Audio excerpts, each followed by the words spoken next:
In today's video, I'm going to teach you learn how to add Notion widgets to your desktop. Widgets are a fantastic way to personalize your workspace and keep essential information at your fingertips without crowding your screen with extra windows or apps. By the end, you'll see how simple it is to enhance your productivity with a few quick moves. To begin, you'll want to pick a widget service that lets you create and customize the widget you need. There are several great options out there, and it's worth spending a minute browsing to find a style you like. Popular choices include Indify and Aption, which offer everything from calendars and clocks to weather, habit trackers, and more. Choose one that matches your goals and aesthetic so it feels natural in your workflow. Next, follow the instructions provided by the widget service to build your widget. Each platform is a little different, so take a moment to read their guidelines. In most cases, you'll select the widget type, personalize colors and fonts, and input any relevant information like a calendar source or location for weather.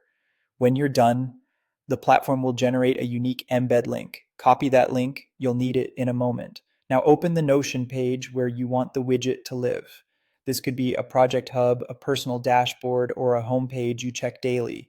Think about what you want to see at a glance and place the widget in a spot that supports your routine, like above your to-do list or next to your calendar. To insert the widget, start typing embed in the page. To bring up the menu, then select the embed option. You'll see a field where you can paste your link. Paste the embed link you copied from the widget service and click embed link. Notion will process it and display the widget right on your page. If it doesn't appear immediately, give it a second or try a quick refresh. With the widget in place, adjust it so it fits perfectly. Click and drag the bottom right corner to resize, making sure it's easy to read but not overpowering other content. Take a moment to nudge it into a comfortable spot and confirm that it complements your layout. And that's it. In just a few minutes, you've added a custom widget to your Notion desktop, giving yourself a more focused and efficient workspace.